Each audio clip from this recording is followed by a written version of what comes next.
Hello everyone, ನಾವಿವತ್ತು Buddha key ಹೋಲ್ಡರ್ನ ಹೇಗೆ ಮಾಡೋದು ಅಂತ ನೋಡೋಣ ಬನ್ನಿ.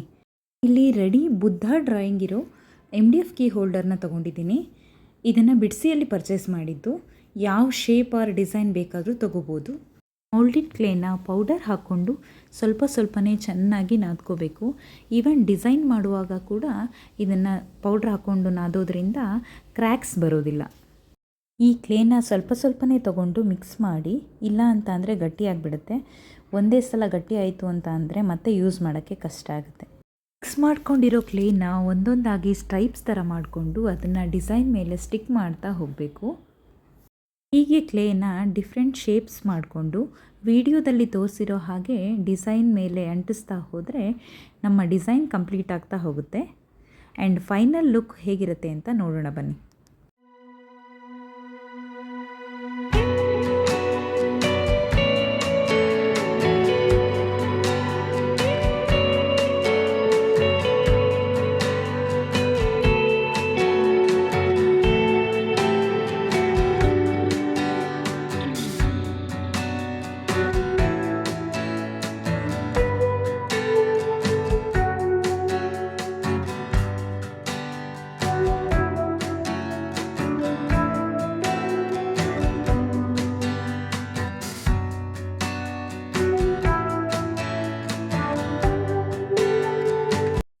ಬೇಸ್ಗೆ ನಾನಿಲ್ಲಿ ಬ್ಲೂ ಕಲರ್ನ ಯೂಸ್ ಮಾಡ್ತಾ ಇದ್ದೀನಿ. ನಿಮಗೆ ಯಾವ ಕಲರ್ ಇಷ್ಟನೋ ನೀವು ಆ ಕಲರ್ನ ಯೂಸ್ ಮಾಡ್ಬೋದು. ಯೂಶ್ವಲಿ ಬ್ಲ್ಯಾಕ್ ಕಲರ್ನ ಯೂಸ್ ಮಾಡ್ತಾರೆ, ಅದರಿಂದ ಡಿಸೈನ್ ತುಂಬ ಎನ್ರಿಚಾಗಿ ಕಾಣುತ್ತೆ ಅಂತ. ಆದರೆ ನಾನಿಲ್ಲಿ ಬ್ಲೂ ಕಲರ್ನ ಯೂಸ್ ಮಾಡ್ತಾ ಇದ್ದೀನಿ. ಬೇಸ್ ಮೇಲೆ ಮಿನಿಮಮ್ 2 ಕೋಟ್ ಪೇಂಟ್ ಮಾಡೋದ್ರಿಂದ ಡಿಸೈನ್ ತುಂಬ ಬ್ರೈಟಾಗಿ ಕಾಣುತ್ತೆ.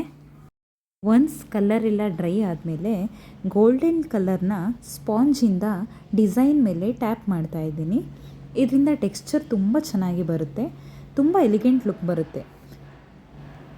Before golden colour tap, after golden colour tap difference ನೀವೇ ನೋಡ್ಬೋದು. ಕಲರಿಂಗ್ ಕಂಪ್ಲೀಟ್ ಆದಮೇಲೆ ಕಂಪ್ಲೀಟ್ ಡ್ರೈ ಆಗೋ ತನಕ ಬಿಡಬೇಕು.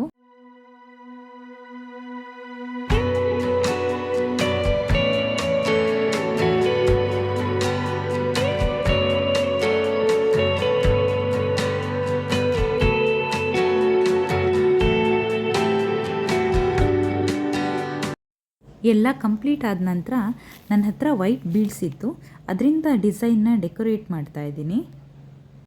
ಬೀಡ್ಸ್ ಬದಲು ನಿಮ್ಮ ಹತ್ರ ಮಿರರ್ ಇದ್ದರೆ ಅದನ್ನು ಕೂಡ ಫೆವಿಕಲ್ ಯೂಸ್ ಮಾಡಿ ಸ್ಟಿಕ್ ಮಾಡ್ಬೋದು.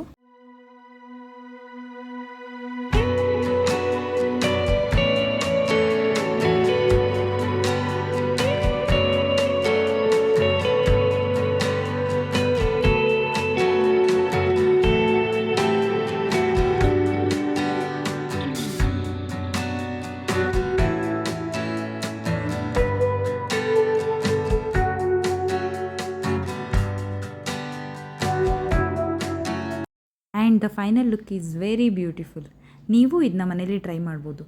ತುಂಬಾ ಈಸಿ ಆ್ಯಂಡ್ ತುಂಬ ಎಲಿಗೆಂಟಾಗಿ ಕಾಣುತ್ತೆ.